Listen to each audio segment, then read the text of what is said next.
The heated immigration debate in Washington is shining a spotlight on a World War II-era agreement that allowed millions of Mexican immigrants to work in the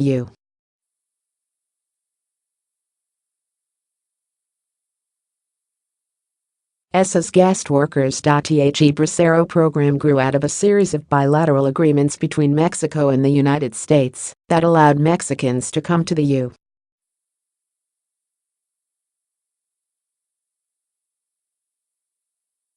to work from 1942 through 1964 under short-term agricultural labor contracts. Bracero loosely translates to manual laborer. The program was debated during a summit Friday and Saturday at the University of Texas at El Paso, hosted by the National Trust for Historic Preservation.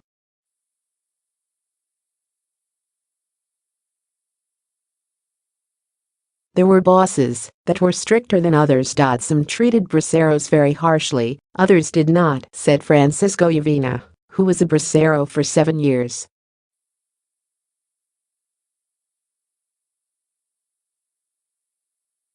Uvina described his time working on cotton fields to Fox News through a translator.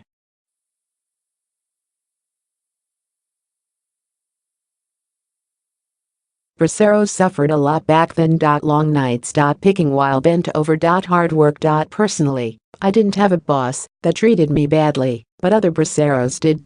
They would be taken advantage of, said Uvina.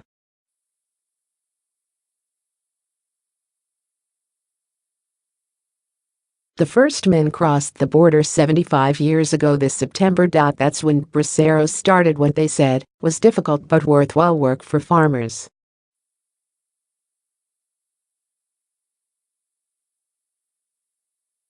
One historian has said the Braceros program was beneficial to many Americans, but also started the pattern of bringing temporary workers into the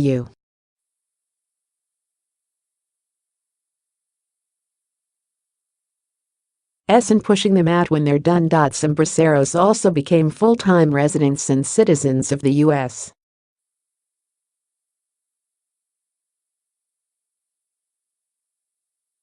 starting families that are now multiple generations deep. The fate of other programs that currently allow migrants to stay in the U.S.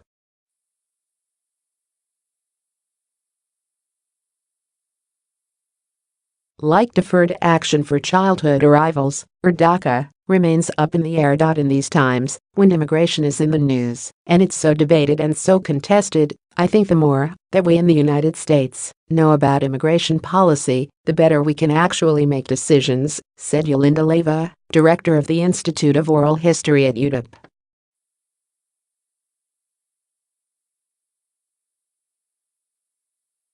One of today's closest equivalents to the Bracero program would be the H-2A visa, which allows immigrants to work temporary or seasonal agricultural jobs.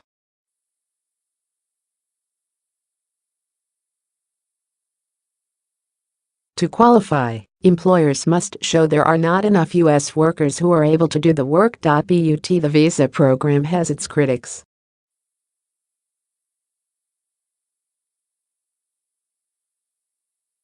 Such temporary work programs just provide a way for employers to control very low-paid workforce, said Leyva.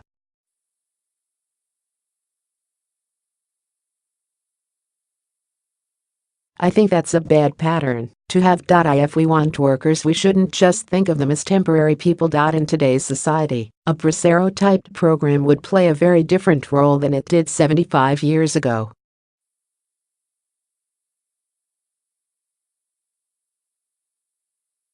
Machines have replaced many of the jobs braceros used to perform, so farmers need fewer hands for picking, but more skilled hands that are qualified to work machinery.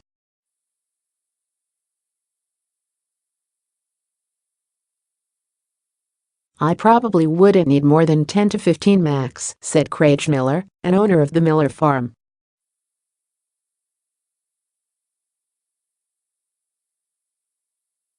Miller said he might be interested in a similar program. I'd have to see what all the requirements would be before I could say yay or nay on the deal.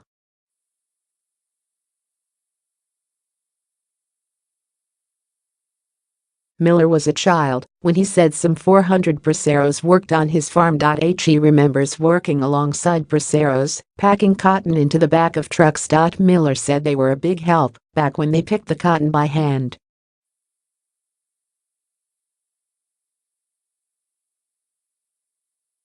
Harvesting the crop would have been a real challenge without the bracero program, said Miller.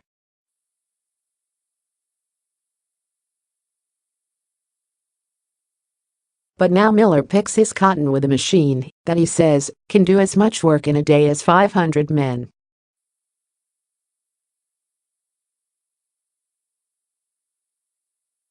Coming to America gave many braceros their only opportunities to make a living, even if it wasn't much.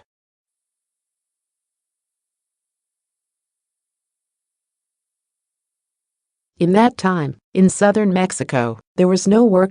So we decided to come on board as braceros. They paid a little more money, said Uvina.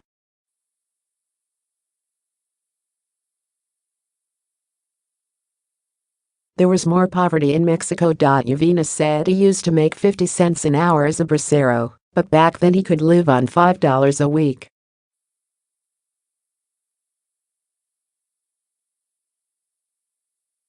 Uvina was brought into the United States through Rio Vista Farm in Socorro, Texas.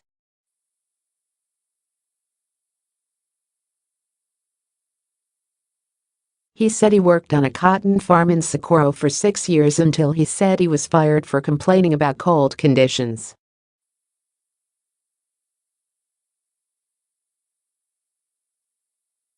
From there, Uvina said he went to a farm in California for 6 months and then back to Fabens, Texas, for 1 more year.